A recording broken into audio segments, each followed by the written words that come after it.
And it's over to you, Yolanda. Thanks so much. Thank you so much for your service. Hello, everyone. My name is Yolanda A., a recovered compulsive overeater and alcoholic from Minnesota. So grateful to be here speaking to you today.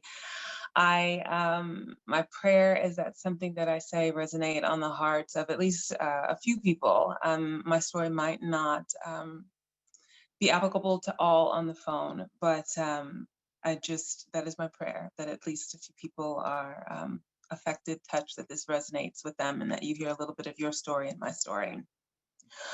Just to qualify, let me start my timer.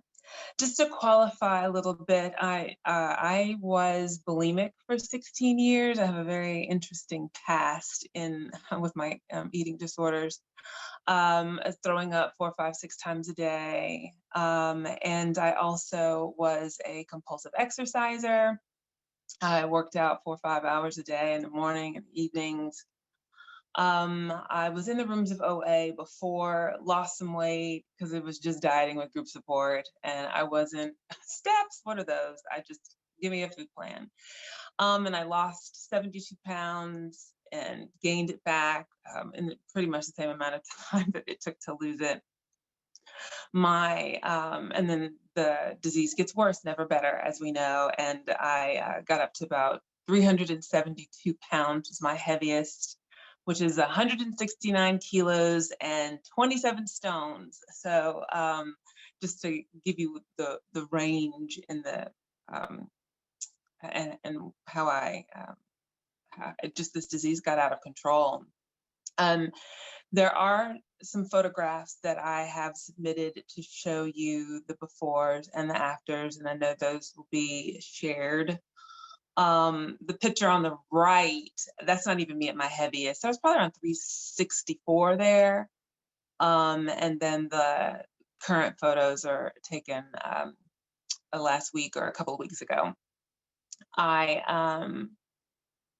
am here to talk to you about what it was like for me, how I mentally and emotionally got ready to let go of the food and the alcohol, and what I do now on a daily basis. Food and alcohol, they were my master. I was in the grips of this disease in a way that just progressively got worse. And I kept thinking that, oh, I can handle it. I can manage it. The next diet, I'm fine. I'm good. But it never worked. I have always been somebody who's been really good about writing things down and keeping track of everything. And my list of diets and failed attempt was like 169. And now I thought, oh, I forgot about that. I forgot about that diet. I forgot about pills and shots and acupuncture and hypnosis and the subliminal tapes and liposuction and bulimia and counting my bites, and I had a clicker, and you only got so many bites a day, and points, and Nutrisystem, and Jenny Craig. The number now reaches like 176 different things that I had tried to lose the weight. But I just couldn't. No matter what I did, it got worse and worse. So I'd follow a diet, and then they'd say, oh, you can eat this in moderate portions, and I would never be able to moderate. As soon as I ate it, my brain would just light up like a Christmas tree. And I was back on that hamster wheel and couldn't stop. I frequented liquor stores. I had like 4 or 5 different ones here in Minnesota. And this is in the last 3 years. I've been here since 2018. And so I had multiple liquor stores here. So this is a progressive disease. And I remember years past when I didn't recognize how difficult or how serious my drinking problem became. I would be behind the wheel of a car, drunk driving, and it's just by higher power's grace that I was able to not kill myself or anybody else. I was just in denial. I would take food from my office mates, candy dishes, people's stashes. If you went to the refrigerator, who drank my, and I would be like, oh my God, I don't know, who drank your stuff? It was me. I was just that person that would, if I saw it, I wanted it, I ate it, and it didn't matter that it belonged to somebody else. I just had to do whatever I needed to do to feed the addiction. Um, Free samples at Costco, Sam's, you name it, I was there eating it. Food places, fast food places, I would pretend to be on the phone, be like, oh, you want an extra such and such? Can I have 2 of those? What else do you want? Nobody's on the other line. I remember one time I was faking doing that, pretending that I'm talking to somebody as I'm ordering something and the phone rang. And I was like, oh, I must have dropped you. Just the lies that we do um, to get our fix.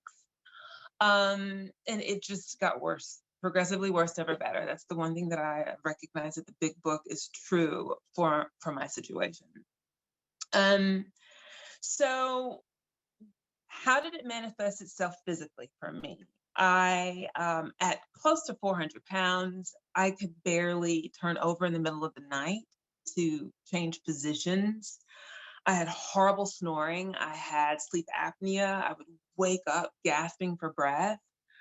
Plantar fasciitis. I had to have surgery on my foot. I would wake up in the middle of the night to go to the bathroom, and my body was just so enormous and putting so much pressure on my knees and my back and my joints. I couldn't walk to the bathroom. I had to crawl to the bathroom because the plantar fasciitis was horrible.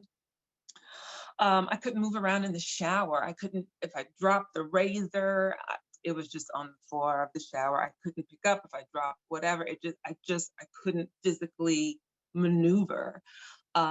It was horrible. I couldn't clean myself properly. I couldn't reach around my body.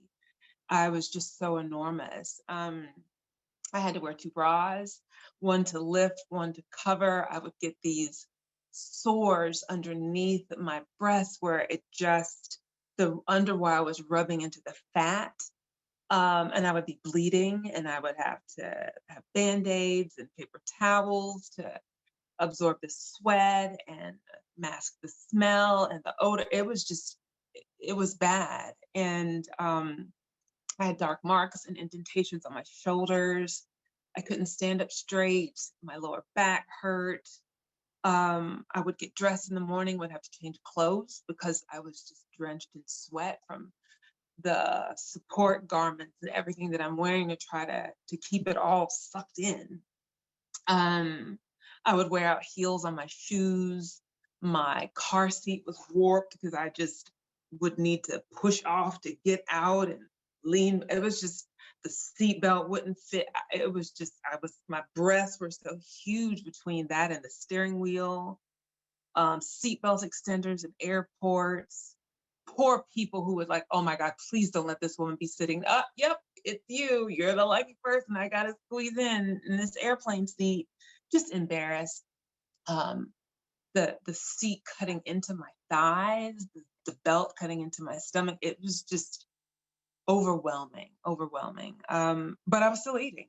I just, kept eating the food because it was doing something for me, and it worked until it didn't. And ultimately, I got to the point where I was suicidal. I mean, the disease was a slow death. I had like suicide on layaway, basically, what a payment plan for suicide. But I just got to the point where I was ready to drive my car over into one of these 10,000 lakes here in Minnesota. And it just got to a point, my hair was falling out. I felt like I was in the brink of having a nervous breakdown. And I had to make a decision, like step 3 says. So how I got ready, all of those things were contributing factors, and I realized that it wasn't working anymore. Eating the food and drinking the alcohol, I was going through 3 or 4 bottles of wine a day, 20, 25, 30 bottles of alcohol a week. And I recognized that I had to make a decision to turn my will, which is my thoughts, and my life, which is my actions, over to the care of God as I understood God. And I recognized that compulsive overeating is a struggle with myself. I have this internal conflict where it's like the food is doing something for me, yet I know that it's destroying me at the same time. And it's an internal battle, and I take myself everywhere I go. And so everywhere I went, I recognized that I am the problem.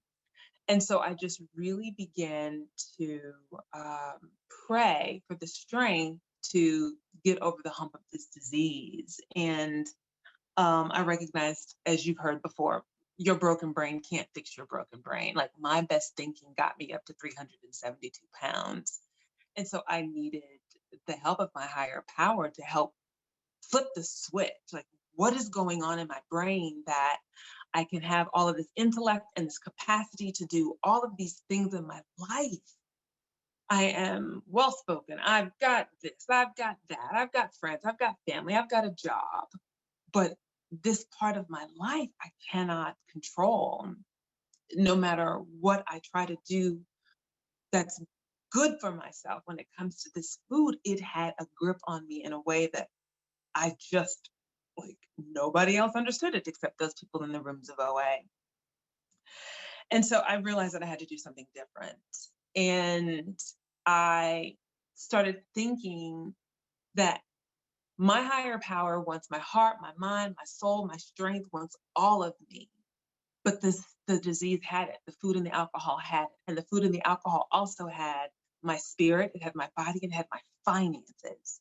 Because I was spending anywhere from $800 to $1,100 a month on food and alcohol. And it had me completely.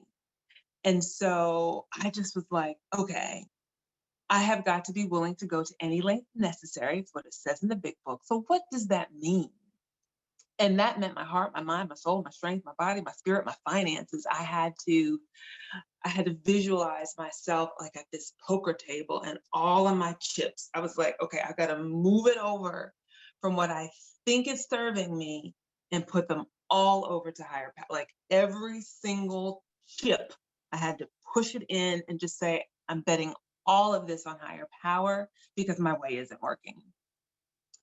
And I was able to do that. And it's simple for me to sit here and say it, but it's not easy. And one of the things that I recognize is that we can all be on this road of happy destiny together in the rooms. I can call people, I can make an outreach phone call, but ultimately the responsibility falls on my shoulders. I have to walk this journey alone. You can't carry me, I can't carry you. We can be here to lean on and depend on and support one another, but the work has to be done by Yolanda individually. And that's where I was getting hung up. And so I recognize that I saw a little quote recently that says, You have the freedom to choose, but you're not free from the consequences of your choice." And so I was like, I can stay in this disease and eat and drink myself to oblivion. Um, and the resulting confusion and melee and pandemonium and chaos and turmoil that's in my life, that's going to be the consequence of my choice. So I'm free to choose, but I have to, I'm responsible. I can't avoid the consequence of that choice.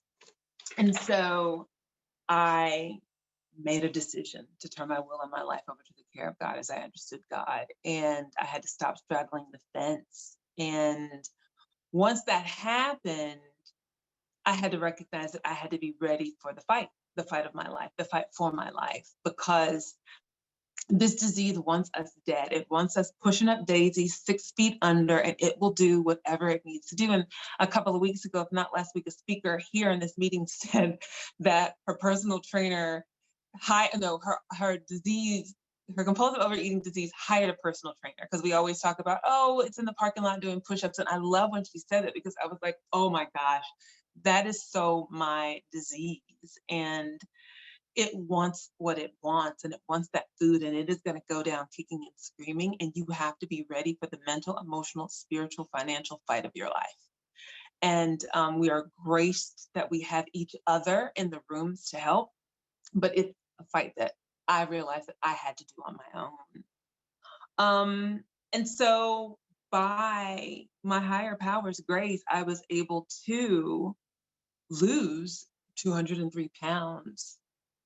First year, 140, and next year, 63. And I with being an over exerciser, I was like, okay, higher power, I'm not going to exercise until you drop into my spirit that it's time for me to move my body, because Yolanda will kick in and be like, oh my God, I lost all of this weight. Look at what I did. No. And so for that first year, I didn't do anything at all but follow my food plan. And that is what I did. And just had to, like I said, all of those poker chips and trust and believe. And one of my friends in recovery, she said, Yolanda, because I have a background in nutrition, she was like, you don't believe anybody.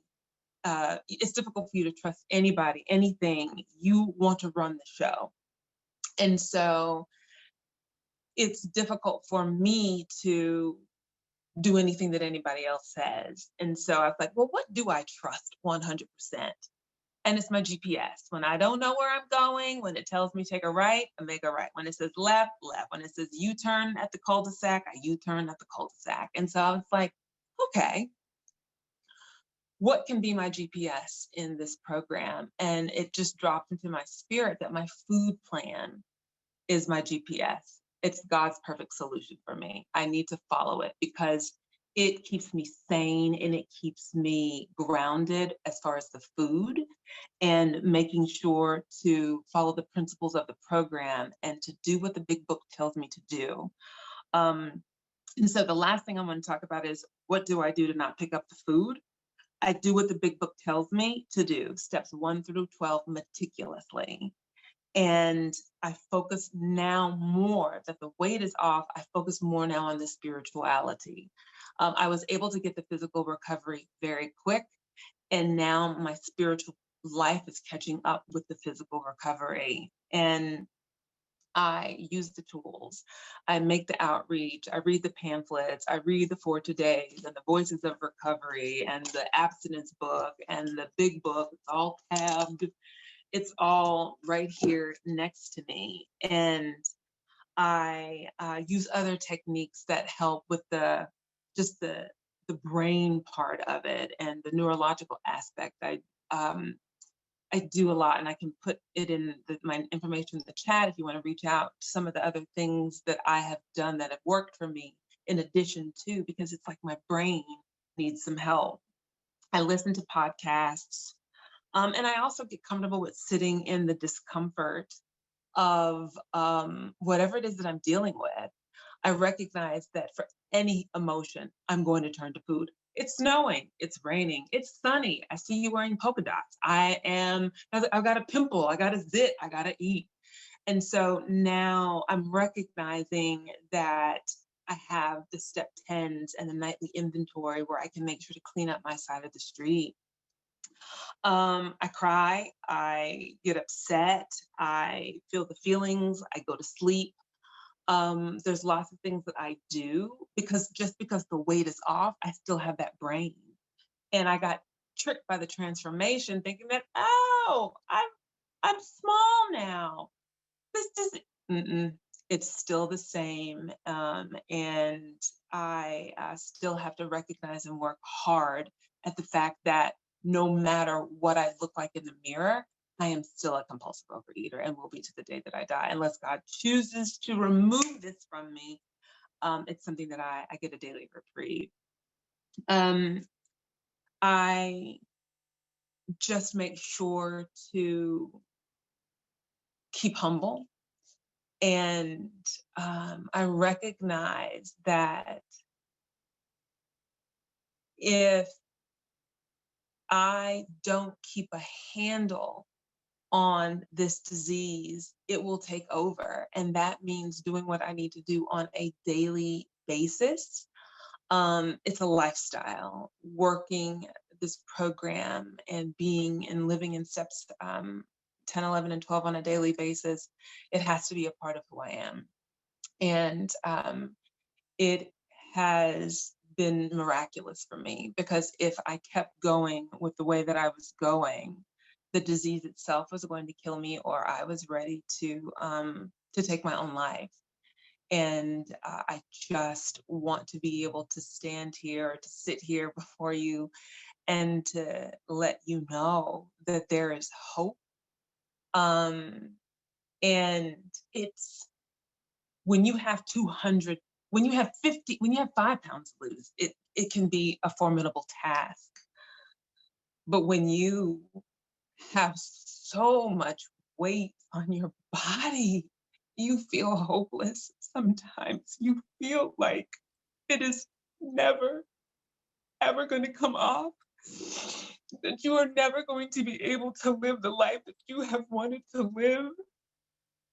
You get hopeless and you don't think that it is going to happen for you. But please know that I am here as a living witness that this program works if you work it. And you have to be willing to dig your heels in deep. There are times when I just, like the big book says, you have to recoil from it as if from a hot flame. And you have to be willing to fight that fight and dig deep and know that it is achievable, it is obtainable, it can happen for you, just like it has happened for countless other individuals who have been in these rooms. So I just want to be a beacon of hope for someone so that you know that it is possible. It can happen for you. Thank you for letting me share my story. Didn't think I was going to cry, but I will pass with that. Yolanda, thank you so, so much for your experience, strength, and hope.